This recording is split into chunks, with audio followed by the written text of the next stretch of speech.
Welcome to the Software People Stories. I'm Shiv. I'm Chitra. And I'm Gayatri. We bring you interesting, untold stories of people Associated with the creation Or consumption of software-based solutions. You'll hear stories of what worked, and sometimes what didn't, you will also hear very personal experiences. and insights that would trigger your thoughts And inspire you to do even greater things.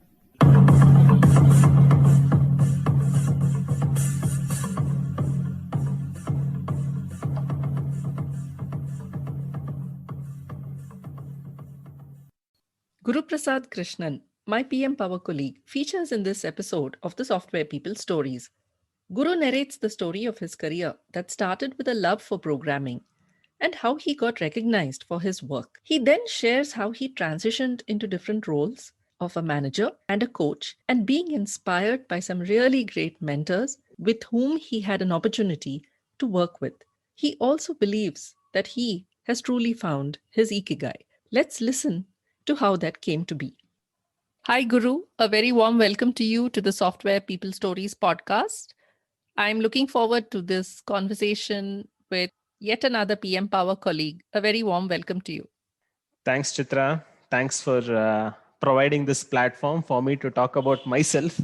I also hope that this is going to be a really engaging session. It really helps to go back, reflect, and talk about my own story. So thanks for providing that platform. Welcome, Guru. So we usually ask our guests to introduce themselves to all our listeners. How would you like to introduce yourself?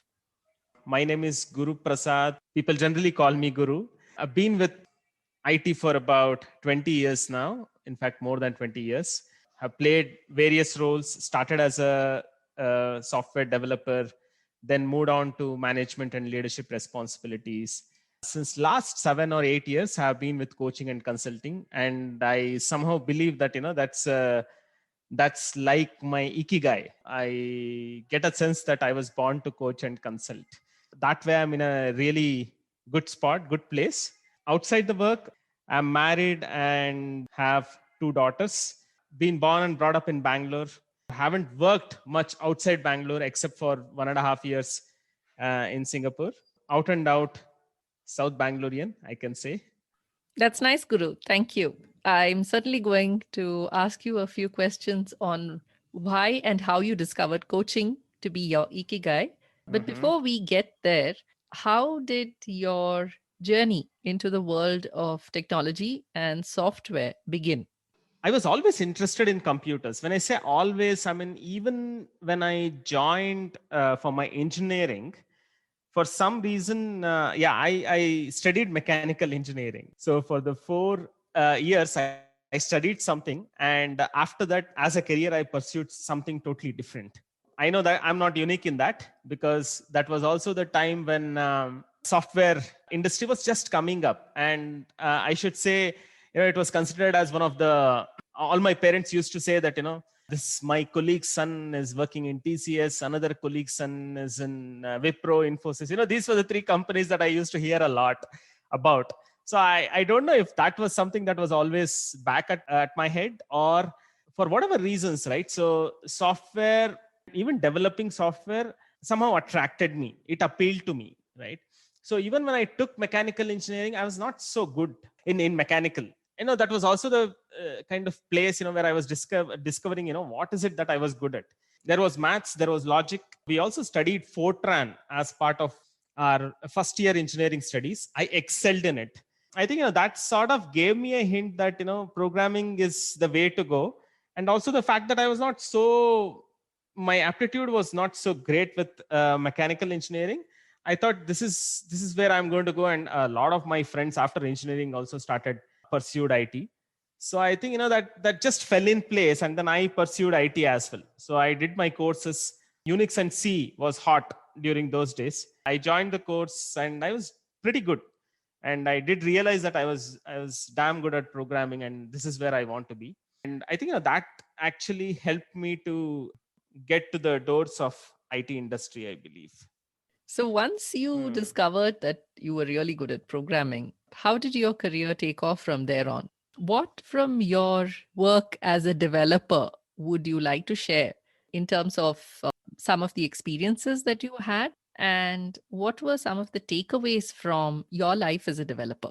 So when I just joined as a fresher, right, in one of my first organizations, I wasn't given serious work. There were two things that was happening parallelly. I started my work as a C developer on embedded platforms.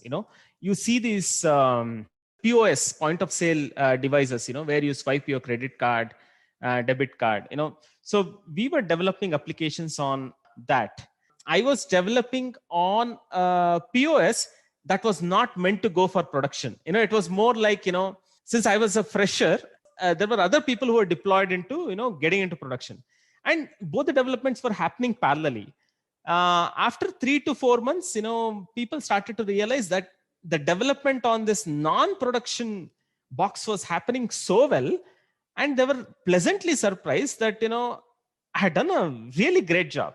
So that's when, people took notice of, oh, we never considered this guy seriously, but then this guy is doing a seriously good job. And then I was moved to the production point of sale machine. I think that's a very vivid memory that I have. And then after that, I think, it was like Guru is quite reliable, and then, he can do the job. That label of fresher had gone out of my face. People used to consider me seriously after seeing that work that I had done. So I think that's something that comes to my mind immediately. At least for the first 2 to 3 years, that kind of set me off very well. And it helped me to develop a niche on developing the software on smart cards and point of sale devices. That's something that I can't forget. It really helped me to kind of set the stage for the next 5 years of my software development career, I should say. Nice, Guru. Thank you. What would you say were some of the defining movements in your next 5 years as a software developer in terms of, let's say, practices or customer interactions or development issues that taught you some lessons that you could carry forward with you later in your career?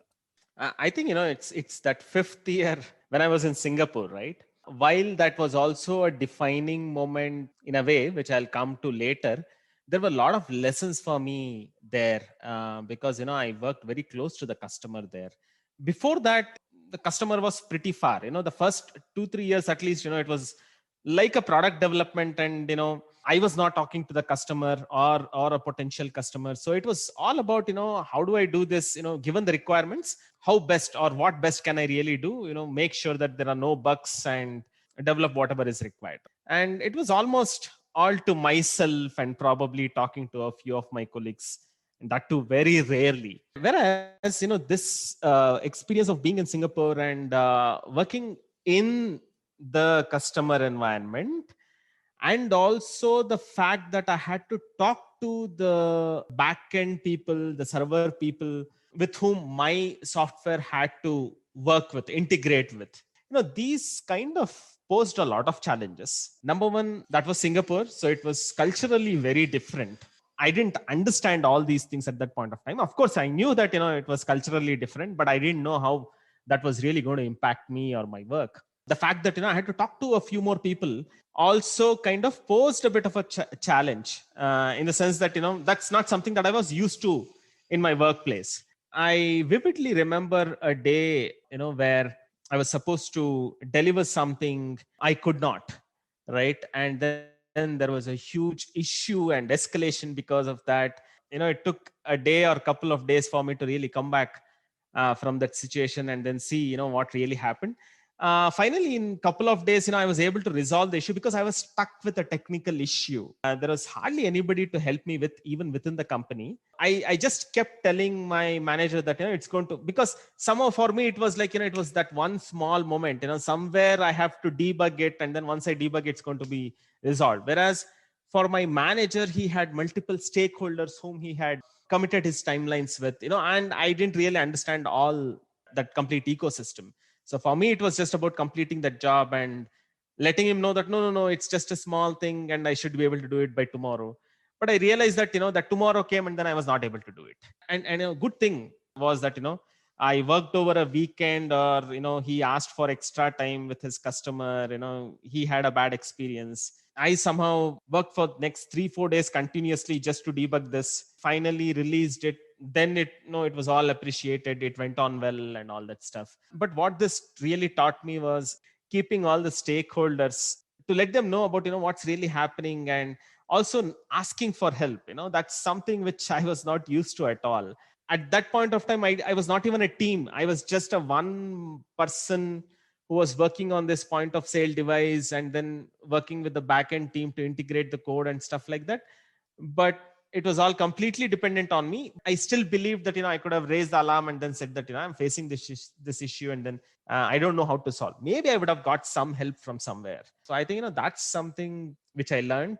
Also, integrating with that kind of a culture, right? In the sense, I was not used to people really standing behind my back and then looking at what I'm doing. But because of that experience, my manager started being behind me and all that. So time pressure, the pressure of delivering something, having higher stakes.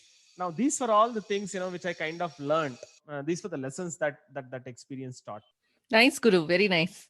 I'm sure Yeah. a lot of these have sort of come to help you in your coaching experiences or further experiences. Maybe we can talk about that a little later. One thing that you said struck me, where you said that you were a one-person team. So one of the lessons that you learned was to ask for help. And when you transitioned into the role of a manager, managing a team of people, how was that transition like for you? Moving from somebody who has, done something by himself to getting other people to do what is necessary. How was that transition like? Good question, actually. I think, some of the things that I had noted for myself, at least, and let me say, there are 2-3 things that are important here. Before I took up the leadership role, this experience of working under several managers had also taught me, what are the good things to do when it comes to leading or managing a team, and what are the things that I should avoid. It sort of gave me an idea about, how I should grow myself as a leader. And so that's one thing. And the second thing that also helped is agile. Before I took up the leadership and management position, we had started the agile transformation. That was my first experience in agile. So our project was picked, and I had just started leading the team at that point of time. In fact, I was playing the role of a scrum master, and I didn't know what that scrum master was at that point of time. The consultant who had come in, he worked with us very closely. I looked up to him, and that's also the reason I think I became an agile coach, because he's one of the really good agile coaches that I worked with. This whole theory behind agile, where you give a lot of space to people, trust them, and then get the best out of them, work with them very closely, empathize with them, listen to them. Now, these things were not something that I had experienced with my managers. Whereas when I heard these things, I thought, it really made a lot of sense. It kind of resonated with me so well that, when I heard those, and then when I wanted to grow myself as a leader, these things became very concrete in my head that, this is how I want to be as a leader. I think, that helped me a lot in taking up and then taking up the leadership position, and also executing it, and then working with people. What is it that I need to really take care of, right? I should say that helped me a lot. Just to sum it up, seeing the patterns of how my managers behaved, what is it that they were good at, and what is it that they were not good at, and also the whole theory behind agile about how you trust people, helped me shape my thoughts on leadership a lot. So early on in the conversation, you had said that you discovered that you loved programming and that you were really good at it. During this transition to a Scrum Master role, as well as later into management, how did you feel, leaving aside your hardcore technical skills and transitioning to more softer skills? Were there any uncertainties on your part, or did you feel a sense of doubt? Or did you feel that, hey, this is a technical skill, I do want to hold on to this as well? Or did you sort of wholeheartedly welcome the whole transition to a management role? Yeah, thanks for asking this question, because no, I didn't like it at all. I just didn't like the fact that, I had to change my role. Given a choice, I just wanted to stay technical. Somehow, that gave me a lot of freedom, number one. And I didn't want to get into the manager's or lead's shoes at all. I didn't want the headache of getting things done from people and all that stuff. My initial reaction, and as they say in that change, right, I really didn't like it. It was a big change for me. But I guess I had reached a point where I had no choice, in the sense that and I think this typically happens with a lot of people in the Indian IT industry, right?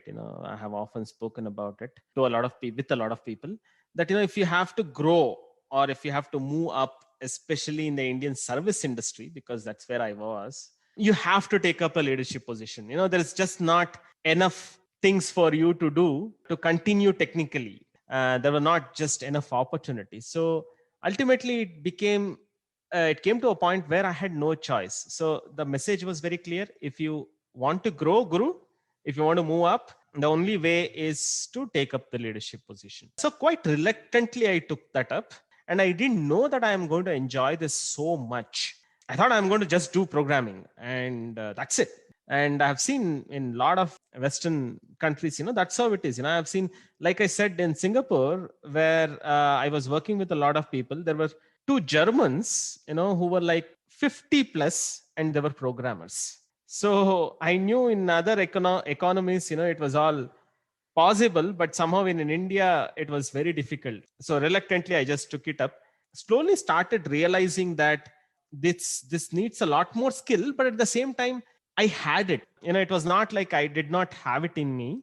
Eventually, I started liking it a lot, and I should thank Agile for that, right? Because that sort of gave me a direction. If it was the same traditional way of managing people, then probably I wouldn't have liked it.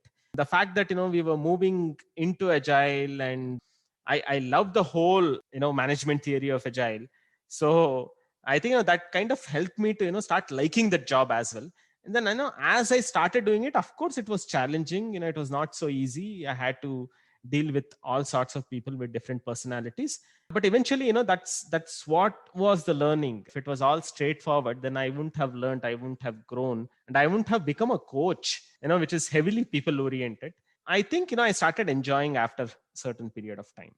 That sounds like a interesting transition. And especially when you mentioned agile way of management, I am certainly seeing a future conversation in that, Guru. And I must also add one more thing, right? When I joined IBM, right, and when I started taking up a stronger management role with lot of stakeholders and lots at stakes, the manager that I got at that time was wonderful. I think that really helped me to further my management career, because if I had a bad manager at that time who wouldn't support you, or who's not your role model, then probably I didn't know what I would have done. I would have probably gone back, or I just can't predict at this point of time. But the fact that I got an excellent manager, not only was he very supportive of me, and probably he was one of the best people managers that I have worked with, but also the fact that he was a very good role model. You could learn a lot just by seeing him, just by the way he used to manage things, complexities, how he worked with people, and how he worked with clients and challenging partners on the other shore. So I could see a lot from him, and then learn. And the fact that he was there with me for the next 3 years of my management career also, how do I say, gave me the belief that I can continue this. And then I kept getting good strokes or good appreciation for all the work that I have done, or I was doing at that point of time. So it kind of helped me to keep going with that. It's wonderful when you have good mentors, bosses, and people who sort of inspire you to take a particular path in your career. Very nice to hear about that, Guru. Thank you. I was lucky. When did you decide that you wanted to move from a management role into that of a coach? What prompted that? So I think I just gave you a hint that when I saw this coach who was working with me, I had kind of started dreaming about what my career should be like. He was a very good coach. I would say he was very good at what he was doing, and I somehow started developing that ambition within me that, I want to be in this agile space, number one, and I want to be a consultant and a coach like him. It was more of a consultant. At that point of time, I didn't know the difference between a consultant and a coach. So he came in as a consultant and I wanted to be an agile consultant. However, I didn't get the right opportunity to be an agile consultant at that point of time. And then I went and joined IBM, where it was all traditional management, but I got to learn a lot, being under the manager that I told you. So when I made this transition, it was also a different company.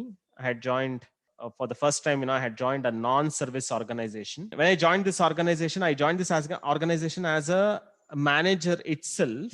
But because something did not work out and then the project did not come, they had a role of a coach or a consultant for me.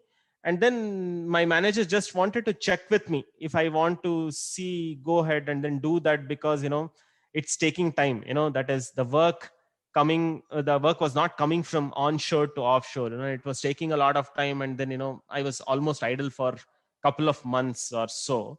So he just wanted me to try it out and then see, if it really works out. And then when I heard of this opportunity, and then when I started speaking to people about this consulting, especially my first interview, when I was interviewed for that role, I knew that I'm not going to come back to management again, because this was something that I wanted to do for a long time. I never had an opportunity to do that.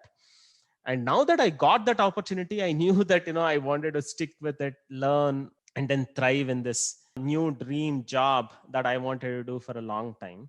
Yeah. And that's how it happened. And the transition probably was the easiest one and the most enjoyable one, I must say. And because I had the natural inclination to become a coach and a consultant, I started being the lean consultant. That was how I started my lean, the consulting and coaching journey. I loved the whole Toyota way of management, and it was fantastic. So the transition was quite natural. People seem to appreciate my work a lot. And then, that's why I said that, I probably found my Ikegai, because, that's where I wanted to be. And that's what I enjoy doing. And that's how I am today, right? Since then to now, I still enjoy my job as a coach, consultant, the challenges that it brings, the people that I'm going to work with. All of these still make me feel rejuvenated, good, positive. I just enjoy this job. That sounds so positive, Guru. Looks like you've really found your Ikigai with passion, mission, profession, and vocation. So absolutely. Nice to hear someone talk about it, and especially someone who's in the role of a coach. You've been a coach for a few years now. And Yes. What have you seen happen? What would you like to share as defining coaching moments for yourself, both as a coach and as an individual? I think as a coach, the defining moment was my first year as a coach itself. I think the kind of success that I found with coaching, see, we all know that, coaching is a sort of a change profession, right? And it's not easy to get the change, or it's not easy to make the change happen. But the fact that I was able to do it in my first year of coaching engagement, I was able to do it so well. It surprised a lot of people, both clients and management. Everybody were quite appreciative of it. That sort of was a defining moment. And I should add one more. You usually have heard of this term called beginner's luck, right? So my first year was like a dream. It went on so well. I still, when I still remember about that today, as I sit and then talk to you, I still get goosebumps, because I must say, that was in 2012, 2013. That was probably my best year of my career. I have enjoyed it so much. Not a single dull day during my entire 1 year. I used to commute a lot from my house in South Bangalore to Whitefield, which was horrid. But I was okay with it only because the work was wonderful and I enjoyed each day, each moment. As it can happen, after a year or year and a half, I started seeing that no, it's not working, in the sense that, that's when the change did not work. I thought, everything I touch is going to turn into gold. Everything was working well. Clients were happy. When I say clients, I mean the client teams whom I worked with were happy. The management was happy. But it had to end. I started realizing after some point of time that, in a lot of places, the change was not working as well. People were avoiding us. When I say people, I meant the teams. There was a lot of resistance that I used to encounter. I used to encounter resistance even in the first year, but somehow I was able to do it. So after some point of time, after working with a couple of teams more, I started realizing that, it's not so easy. The resistance was harder this time. The teams didn't like me or like my way of working. So things did not go well. So there came a point, maybe somewhere after 2.5 years of working. And then I saw that, some of the things that I was doing was not making an impact. And I was actually taking it all on me. I was not making an impact. It came to a point where I thought, no, this is not the profession for me. A defining moment came when I went and spoke to one of my managers. You remember I had told about this manager who told that, Guru, do you want to try this?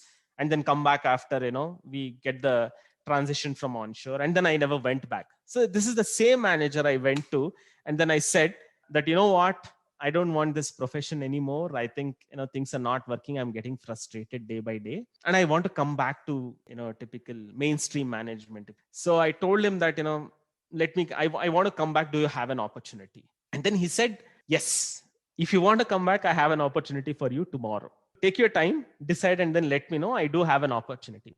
So I was like, that was sort of a moment which it was a sleepless night for me, because I thought I will go, I'll vent my frustration with him. He will probably console me and then say that, don't worry, these things happen, get on with it and all that. But he said that, no, I have an opportunity, come back. That kind of stumped me, because now I had this dilemma, right? I didn't want to leave, because this is the profession that I loved the most. And should I really leave it?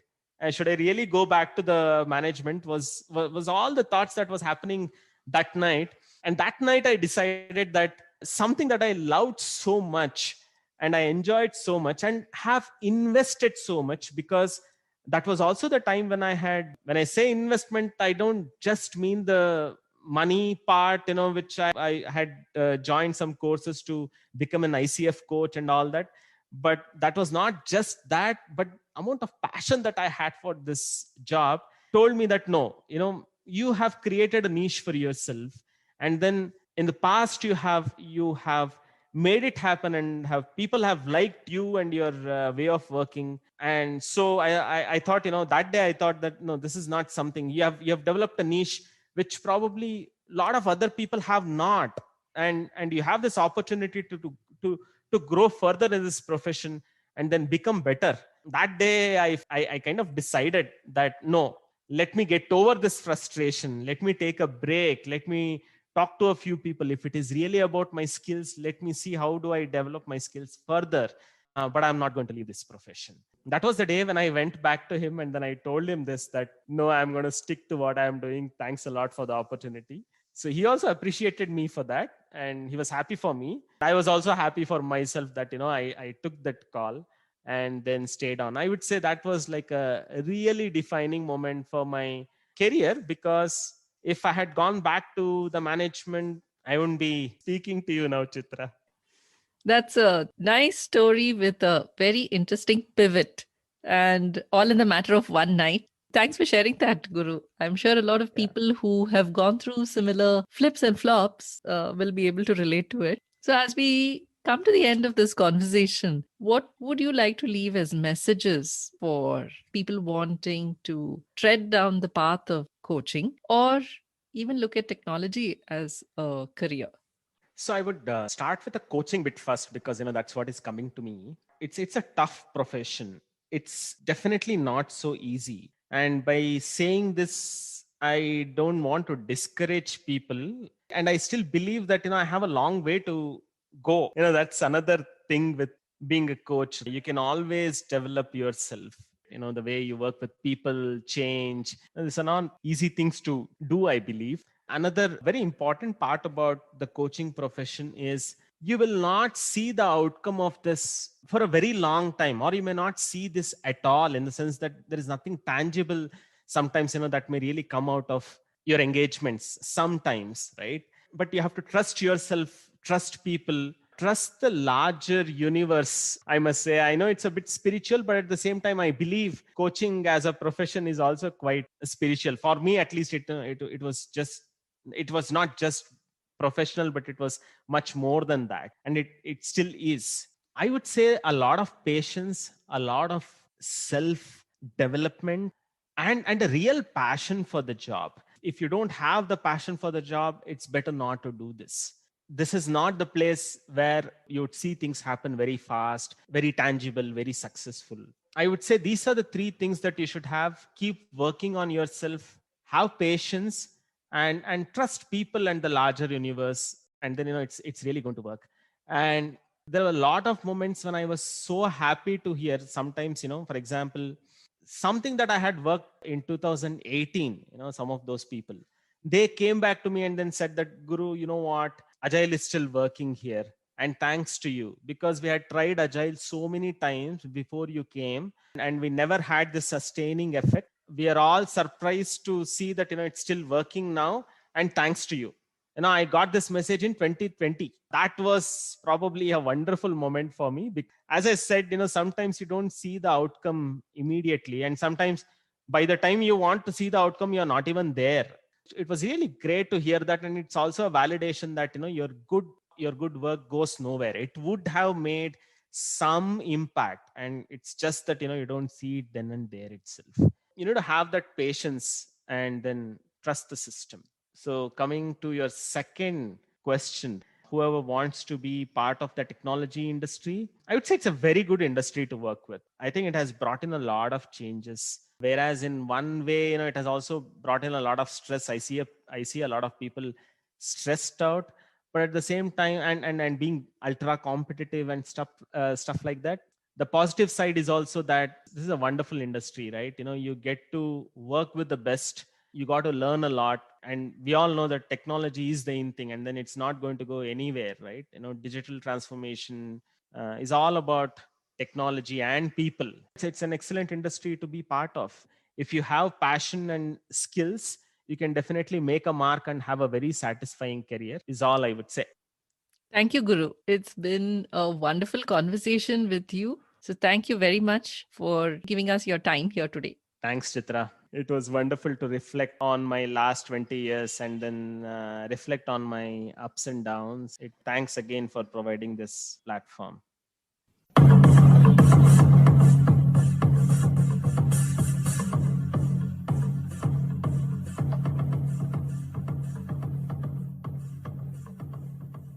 We thank Siddharth for the music and Malavika for promoting the Software People Stories. If you like this episode, Please subscribe on your favorite podcast client. And spread the word in your network. if you'd like to share your story, Contact us at podcasts@pm-powerconsulting.com. This podcast was created on Hubhopper Studio. If you wish to start your own podcast for free, visit www.hubhopperstudio.com. Hubhopper is India's leading podcast creation platform. Start your podcast with Hubhopper Studio and you get your voice heard across platforms like Spotify, Gaana, Google Podcasts, Wink Music, and more. Click on the link in the episode description or visit www.hubhopperstudio.com.